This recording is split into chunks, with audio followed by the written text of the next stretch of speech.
Vandeham Sri Guru. The following is a class on the Nectar of Devotion given by His Divine Grace, A.C. Bhaktivedanta Swami Prabhupada, recorded on the 28th of December 1972 in Bombay, India.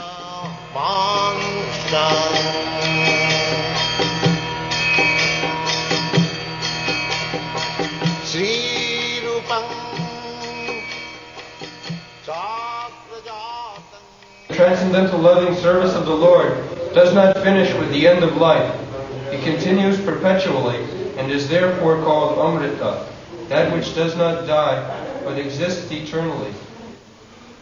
This is the importance of Krishna consciousness, that in the Srimad Bhagavatam it is said, Tattva sadharmam charanam mujam hare bhajan napakkotho patet tato jedi jatra pava abhadra abhud amussaking kuvarthaya apto abhajatang sadharma.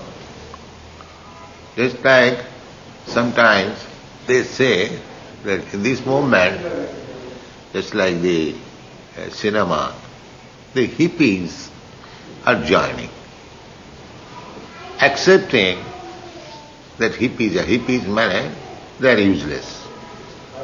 They are joining. And Bhagavad says that those who are very beautiful, they are called sadharma nishtha. Sadharma nishtha. According to Vedic culture, there are different divisions of the society.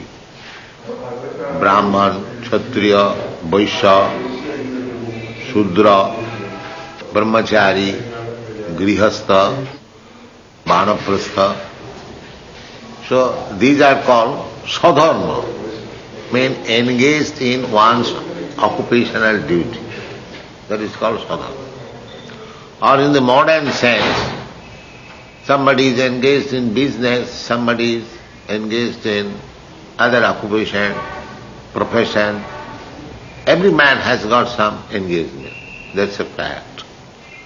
Bhagavad says that tattva sadharmam charanam bhujam hare. Anyone, even by sentiment or by any reason, he gives us his own occupational duty and takes shelter of Krishna or joins this Krishna consciousness movement. Tattva sadharmam charanam bhujam hare.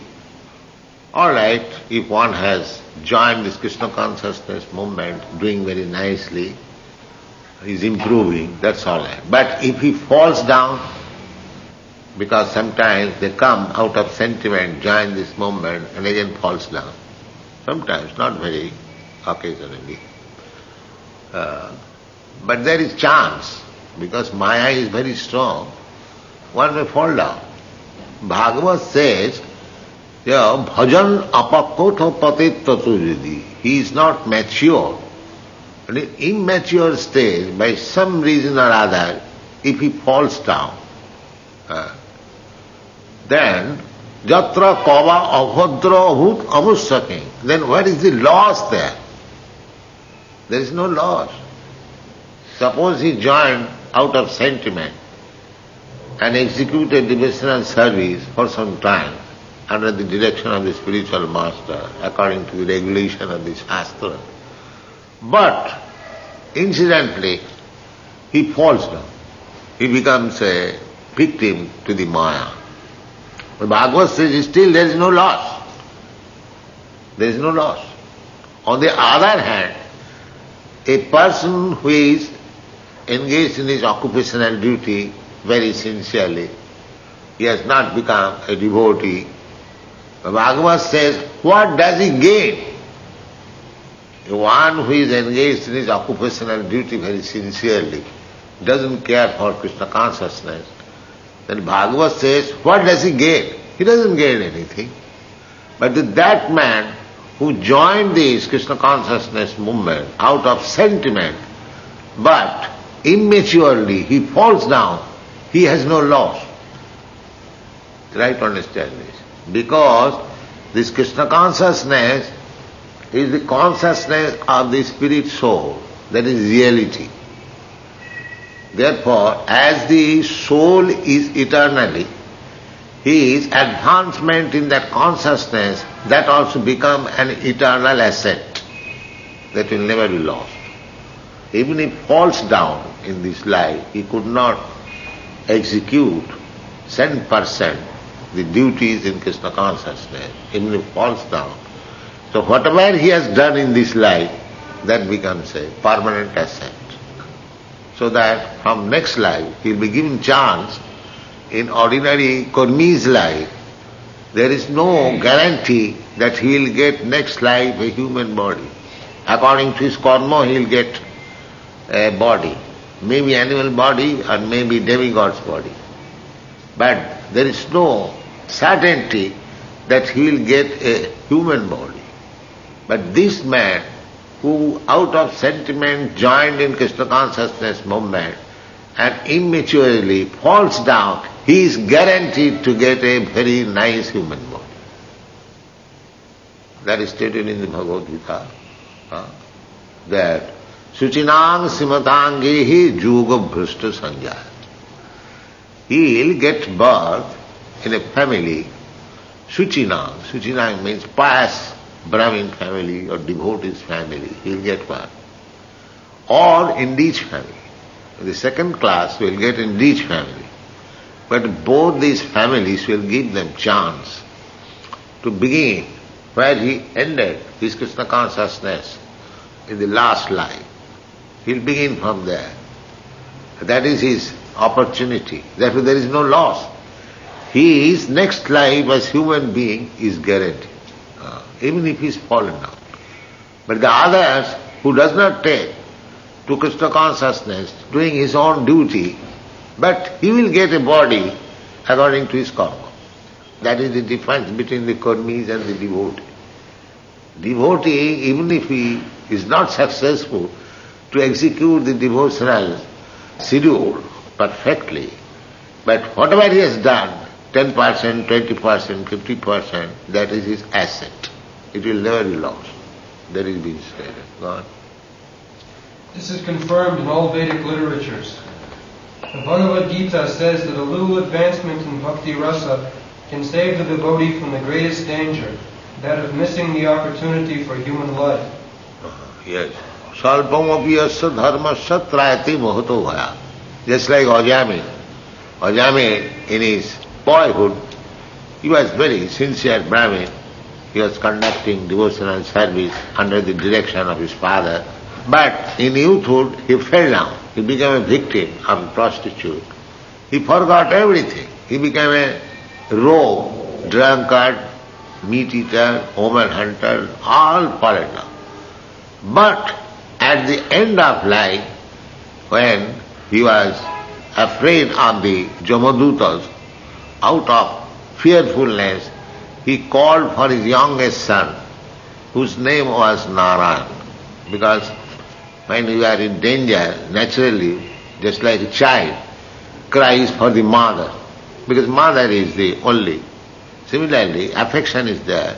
Similarly, this Ajamil asked for the youngest child, Narayan, but immediately he remembered that Narayan, whom he served in his boyhood. So immediately the Narayan messengers came and saved him. Salpamapi, he executed very little service in his boyhood as a devotee. That saved him from the greatest danger. He was being dragged out by the men of Jamaraj, but the Vishnuduta came and protected him and took him to Vaikuntha. Salpamapiyasya dharmasya trayate mahato bhaya.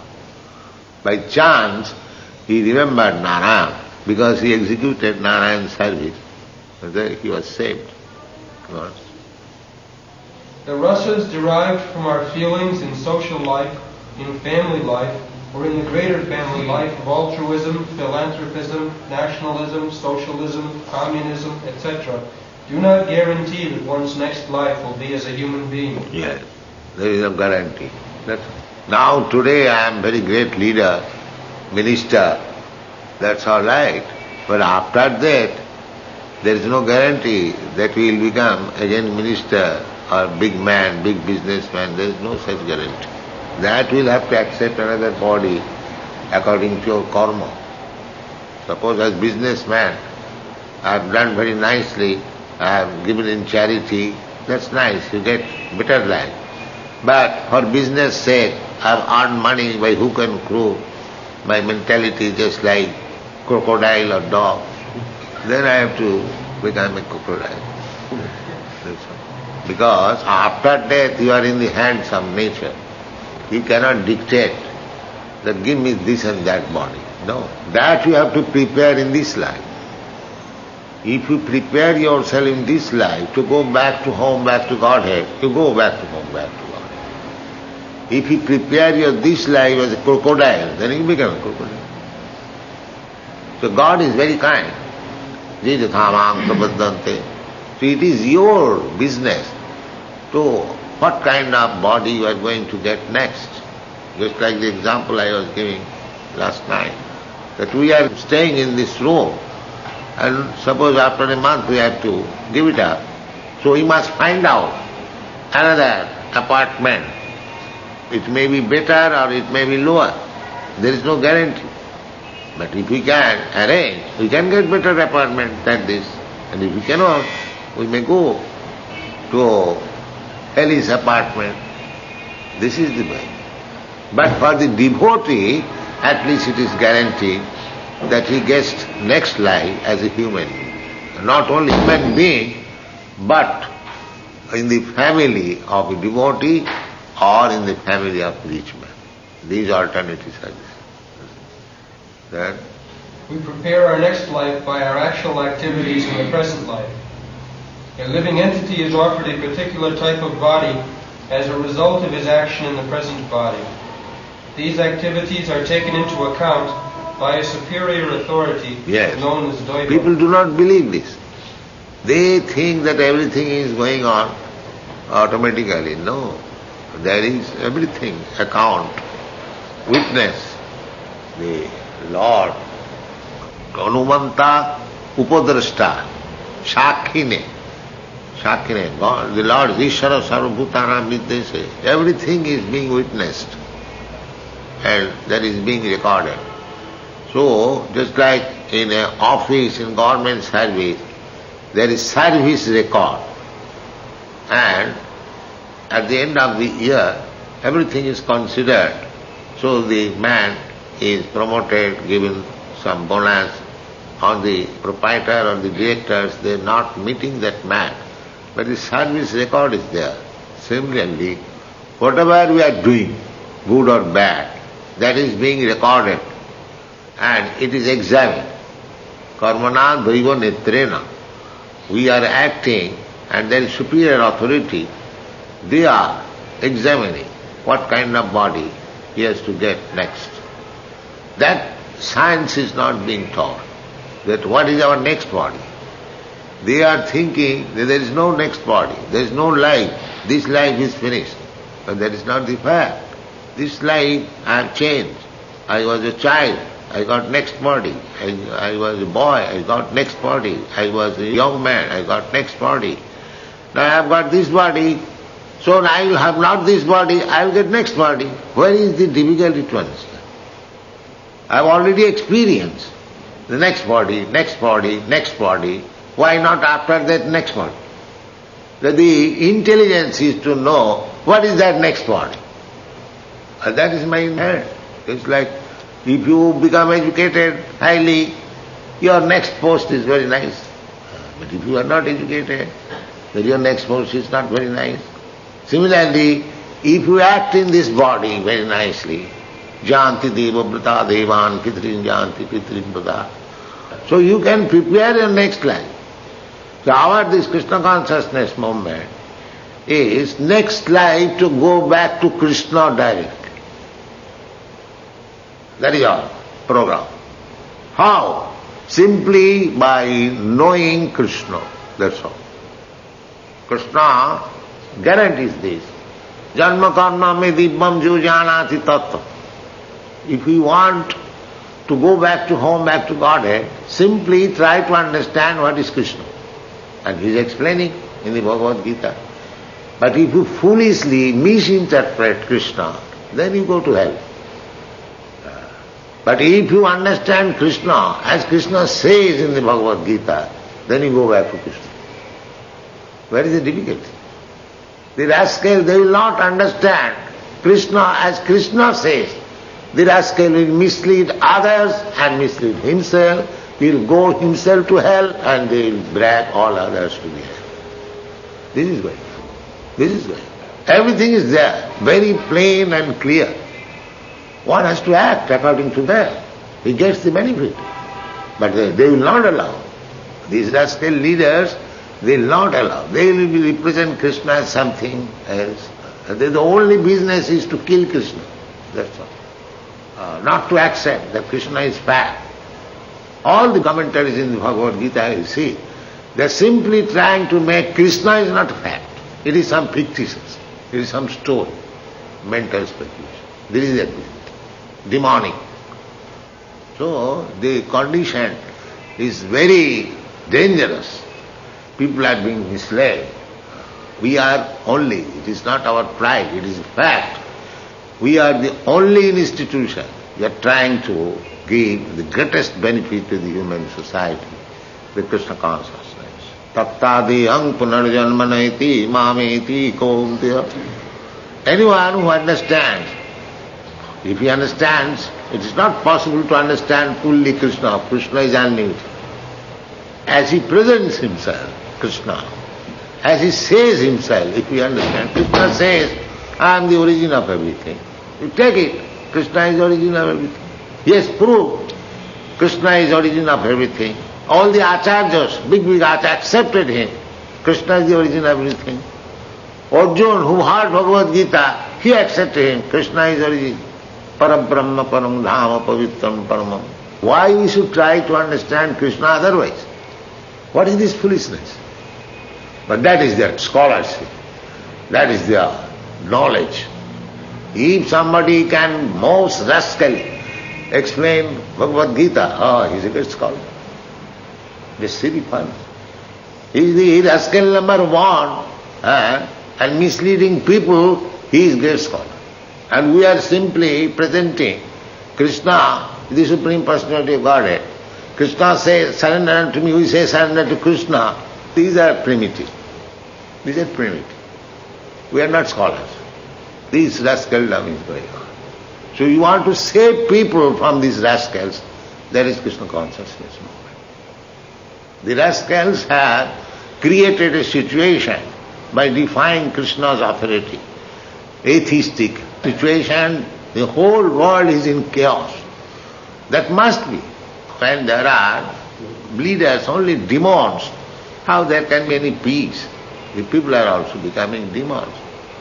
So, this movement is very scientific, authorized. If you preach, there is no difficulty, as it is described in the Bhagavad Gita. Simply, Bhagavad Gita as it is. Then you are successful, and those who hear you, they are also successful. Simple method. Go on.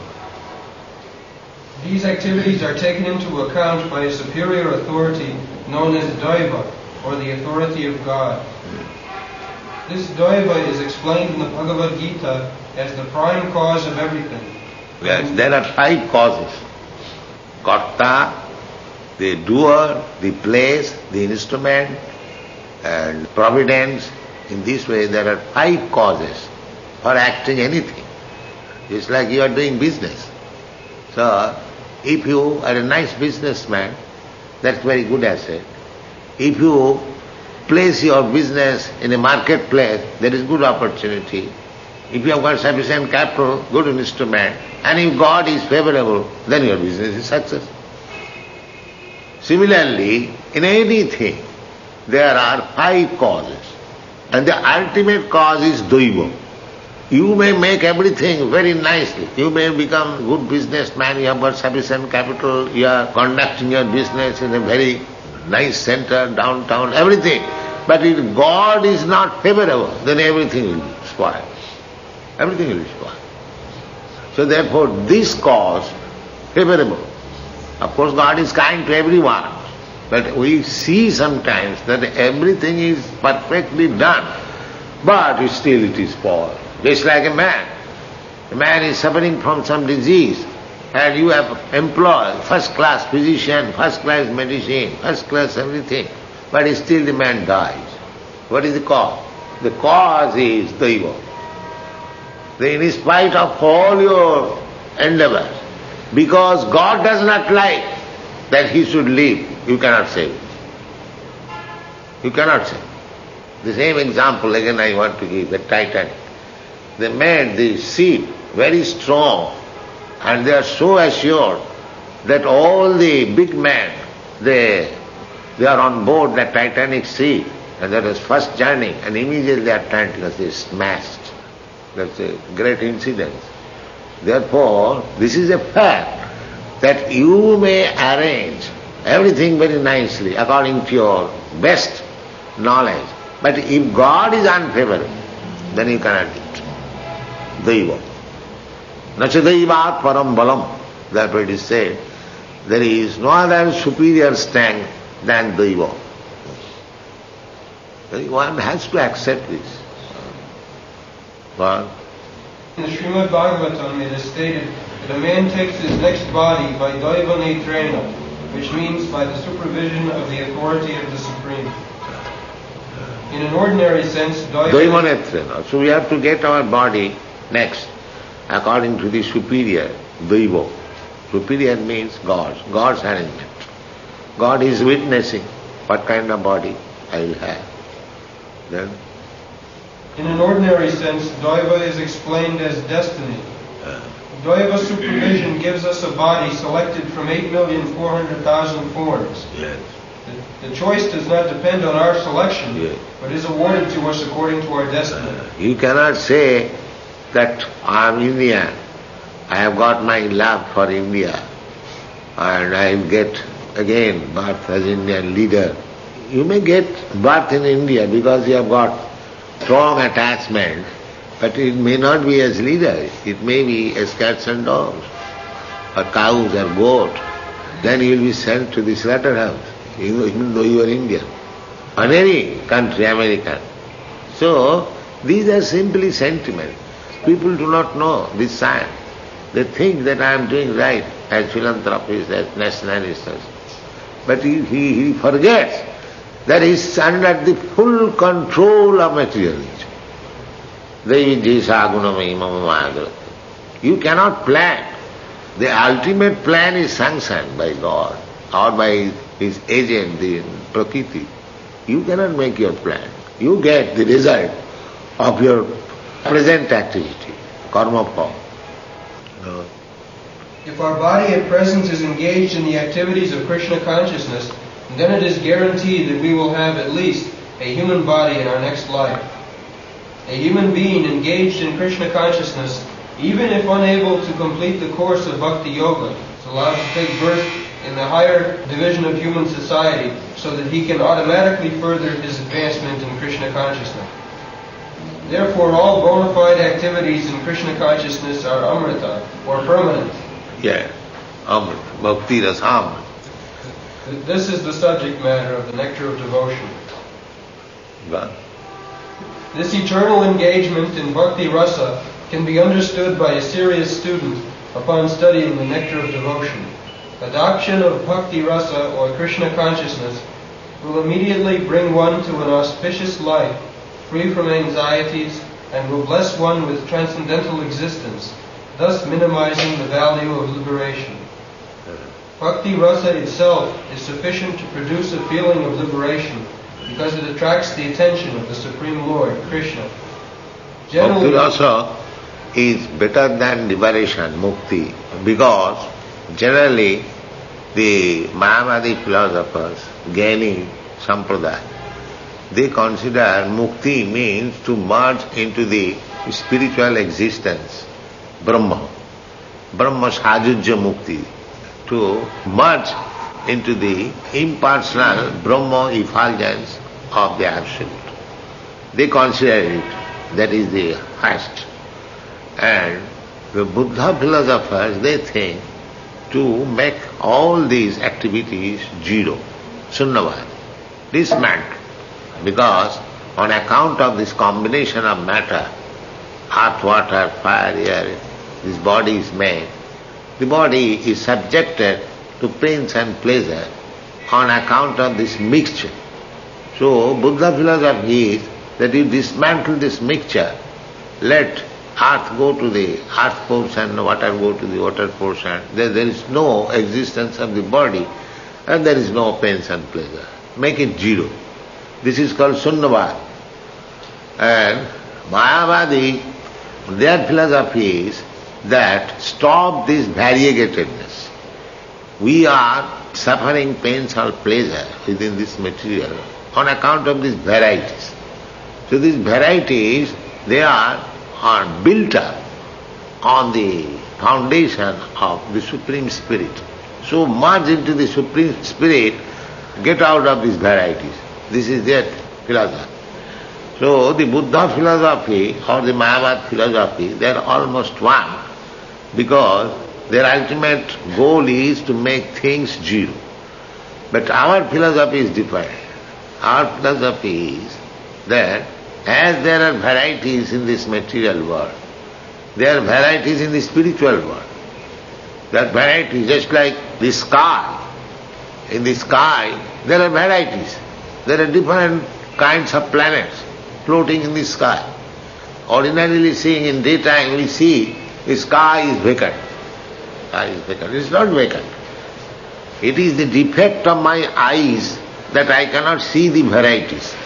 At night we can see the varieties. There are so many planets, so many stars, and each of them full of varieties, just like this planet. We learned from the Shastra, Jasya prabha prabhavatho jagadanna koti, kotishu asesha vasudhadhi bhinna. There are innumerable universes. This universe is one only. And each and every universe, there are millions of planets. And each of them has got special significance. Just like this moon planet, the sun planet, this earth planet, each one has got significance. Here, the bodies are earthly. In the sun planet, the bodies are fiery. Similarly, in the moon planet, the bodies are different. Each and every planet, they do not know. They want to go with this body to the moon planet. That is not possible. Just like if you want to live in the water with this body, that is not possible. You have to get a body suitable for living in the water. So that you have to prepare. That is explained in the Bhagavad Gita. Janti deva brata deva. These people are going to the moon planet, trying to go. They have not gone. But they do not know that with this body they cannot live there. That is not possible. They might be going to the moon planet in the deserted portion and they are coming back. But moon planet is not desert. We get information, it is one of the heavenly planets. They are not going to the right place. That we have suggested in many places. So anyway, there are varieties. As there are varieties in this material world, similarly there are varieties in the spiritual world. This material world is only reflection of the spiritual world. So unless we get shelter in one of the planets of the spiritual world, if we simply merge into the Brahma effulgence, we cannot stay there for long. Just like in the sky, if you simply fly your aeroplane, only the sky, you don't get any shelter in any planet, you will have to come back again. You will have to come back. You cannot stay in the sky. Similarly, those who are merging into the Brahma effulgence, they cannot stay there because we as living entity, we want a varieties. Just like when I was traveling everyone has that experience, either the sky or the water. So, for weeks together, simply water on board the sea, it becomes very much sickness. That is called sea sickness. As soon as there is some land visible, Oh, there is land again. Because we want varieties. So, those who are trying to merge into the varietyless Brahma effulgence, they cannot stay there. That information we get from Srimad Bhagavatam. Arujya krichena parang padang tata patanti adha.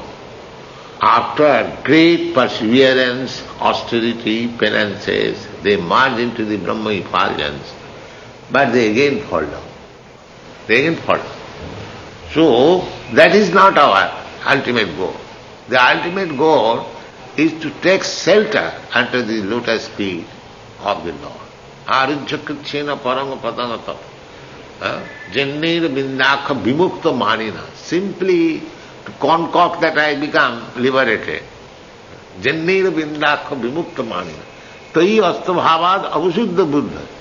Those who are thinking that they have become liberated simply by merging into the Brahma effulgence, they are avasuddha buddha. There is still, their intelligence is not very clear, not purified.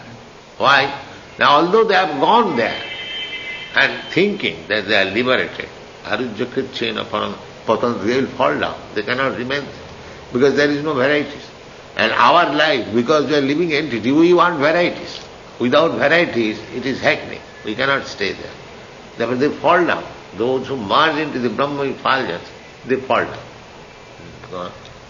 Therefore a bhakta does not accept the Brahmananda.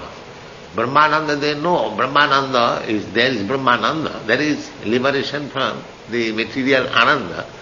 But unless one is engaged in Shivananda, the service of the Lord, this Brahmananda will not be sufficient to keep him in the spiritual world. Wow. Generally, neophyte devotees are anxious to see Krishna or God, but God cannot be seen or known by our present materially blunt senses. The process of devotional service, as it is recommended in the Nectar of Devotion, will gradually elevate one from the material condition of life to the spiritual status, wherein the devotee becomes purified of all designations. The senses can then become uncontaminated, being constantly in touch with bhakti rasa. When the purified senses are employed in the service of the Lord, one becomes situated in bhakti rasa life, and any action performed for the satisfaction of Krishna in this transcendental bhakti rasa stage of life can be relished perpetually. When one is thus engaged in devotional service, all varieties of rasas or mellows turn into eternity. In the beginning, one is trained according to the principles of regulation under the guidance of the acharya or spiritual master, and gradually, when one is elevated, devotional service becomes automatic and spontaneous eagerness to serve Krishna. There are 12 kinds of rasas. Yes. Just like we have seen, we have experienced, sometimes the car becomes blocked, but some fellow pushes it. We have got this experience. What is called that? Chokta. Then you get down and push the car, and it goes. Similarly, the bhakti rasa is there in everyone's heart. Nitya Siddha Krishna Bhakti. Because we are part and parcel of Krishna. Just like father and son. A father and son may be separate for many years. But as soon as they meet together, again the same affection comes. Again the same affection comes. Wife and husband. Therefore sannyasi is strictly prohibited to see his wife. Because there is staunch affection. By meeting, again that affection may come. He may fall down. That is strictly prohibited, at least. Other members can be seen, but not the wife. So, the fact is that we have got devotion for Krishna. That is fact. But somewhere or other, we are separated and we have forgotten. So as soon as, by this regulatory principle, by the order of the spiritual master, by the injunction of the Shastras, we begin devotion and service, just like our students do here. They are offering aratri, they are offering dress, offering these are the items of archan. hearing about him, chanting about it. This devotional service is the pushing process. Pushing process. And as soon as the energy comes, then automatically. No more pushing. Automatically. This pushing process is required. So, just to invoke or revive the dormant Krishna consciousness. Therefore, this bhakti process has to be, Krishna also says, Bhaktya mam abhijanati, javanjaschami tattva. If we, because the simple process is, if you understand Krishna tattva in truth, then your life is successful. As soon as you understand Krishna tattva, then tapta deham punarjanma naiti. You don't have again in this material world. Don't get any material body. You go back home back. And this tattva, to understand Krishna, tattva, you have to take to this devotional service. This jnana process, or the karma process, or the yoga process, it can push you little farther. But just like if you push the car little farther, but unless the energy of the car comes into action, this car will not go. So simply pushing is not sufficient. The car must come to its energy automatically, then it will go. So that process is bhakti. Bhaktyamam vijanati, javanjascha. All right, we shall discuss tomorrow. On the moon planet, are there bodies of a more subtle nature so that if they did go there, they wouldn't be able to see them? Huh? No, you can see them. They have got material body. We could see them with our eyes? Oh yes, why not? The body, just like in the water, the bodies of the aquatics are different, but you can see them. Why not? If it is not visible, how you are seeing the moon planet? You are seeing the moon planet, so it is visible, not invisible.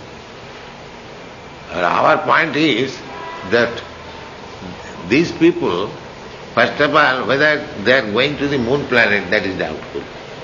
At least I am doubtful. Because we get information from the Shastra that there is a planet which is called Rahu, that is very near to moon.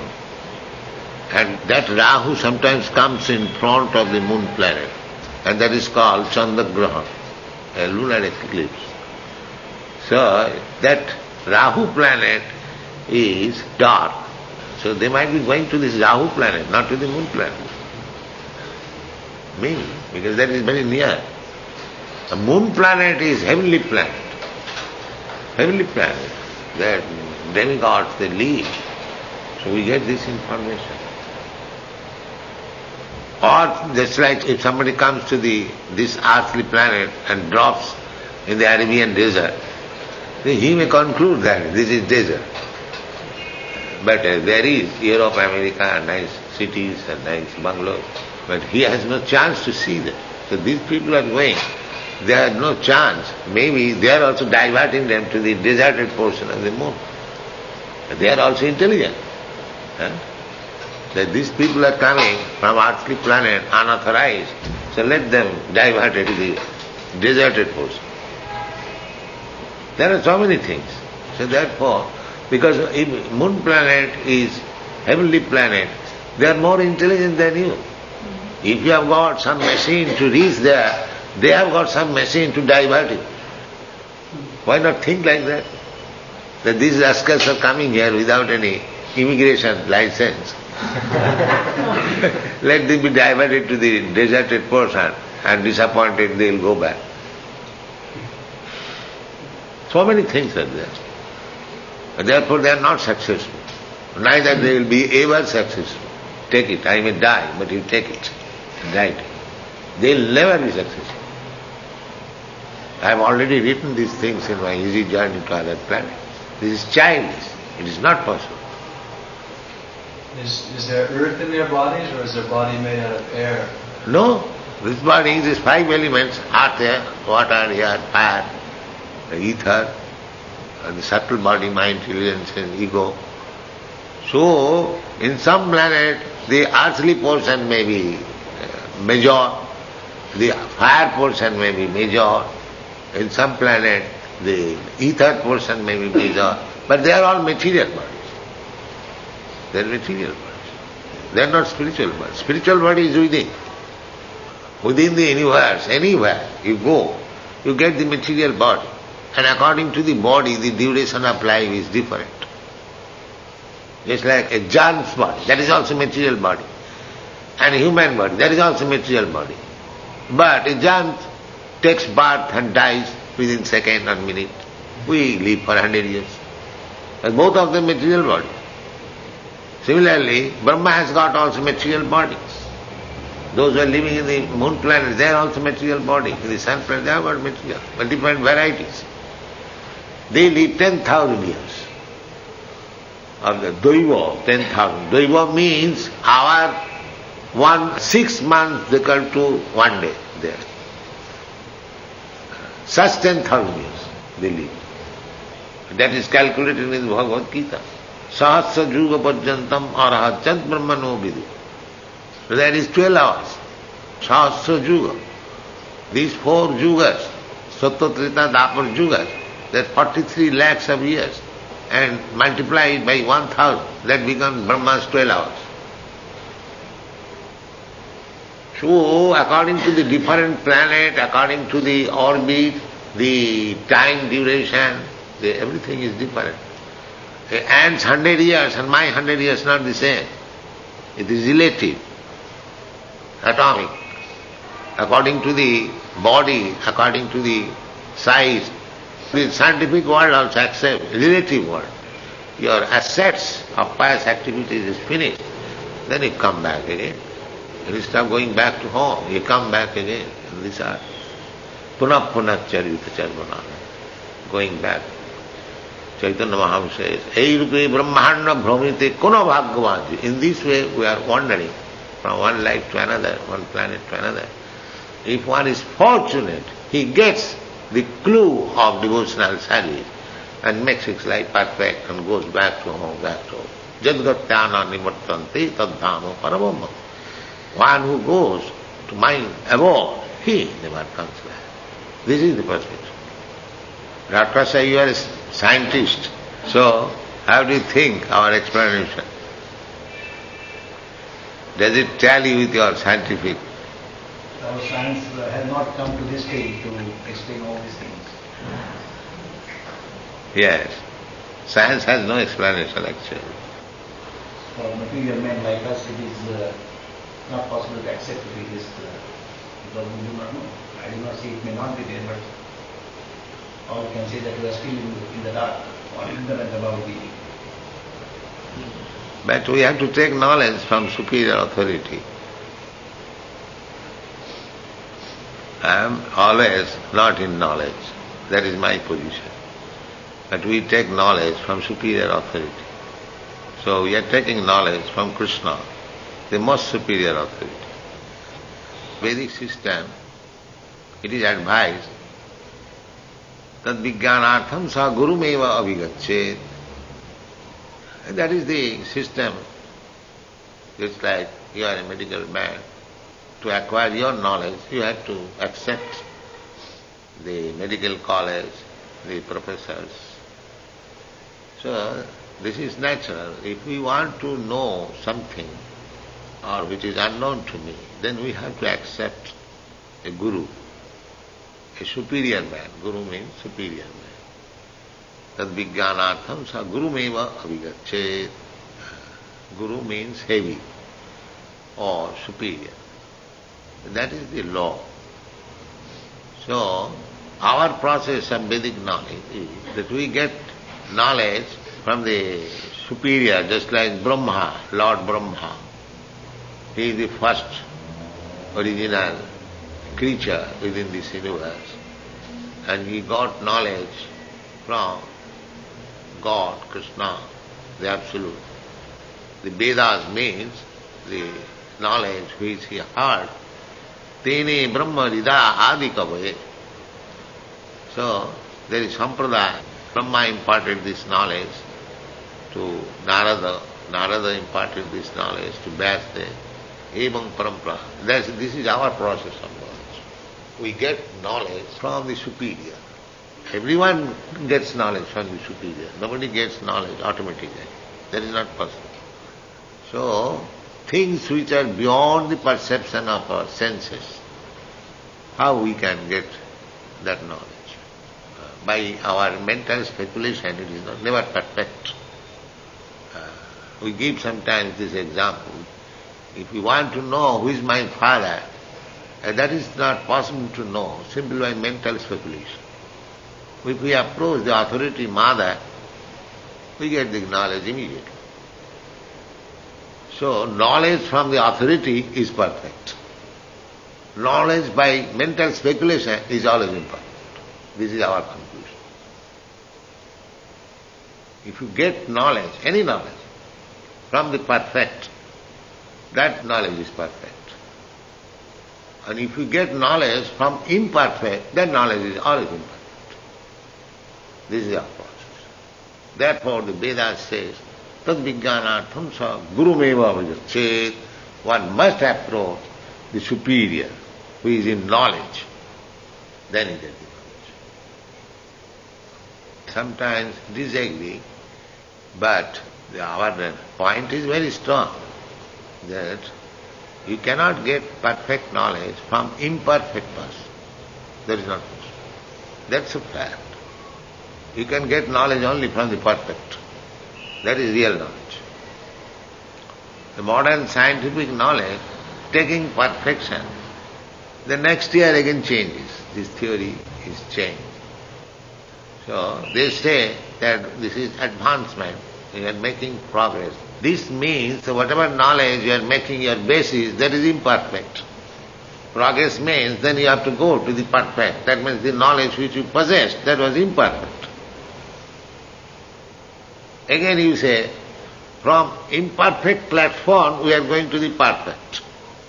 But if we get from the perfect this knowledge, then we get perfect knowledge from the perfect person. Perfect person means he does not commit mistake. He is not illusion. His senses are not imperfect. And he does not cheat. This is the 4 points of perfection. The cheating propensity is there. To the imperfect person, there is cheating propensity. He knows that in this point I am not very clear, but still he gives some idea. That is cheating. There are so many, Darwin's theory, others. Perhaps it may be like this. These words are there used. What is the use of this perhaps? That means imperfect knowledge. It may be there is something missing. So how can believe on this imperfect knowledge? Now we don't take this knowledge. Perhaps maybe. Just like in the Shastra it is said, Jalayanam Lakhani. There are 900,000 forms of aquatic life. 900,000. In the Vedas it is said. It doesn't say one more or two less. 900,000. Jalayanam Lakhani, Sthavara Lokhavinshati, Krimayo Rudra Sankaka, the living entities. So, Veda, that is Vedic knowledge. Veda means knowledge, perfect knowledge. So, this is the process of our Vedic civilization. All the great acharyas, teachers, they accept knowledge from the Vedas. Because we accept it, Vedas perfect. Sometimes they say that Vedas are also written by human beings. No, it is not written by human beings. It is hard. Therefore it is called Shruti. So, Tene Brahma Nida Adikavai, the knowledge, Vedic knowledge was first impregnated by the Supreme Lord in the heart of Brahma.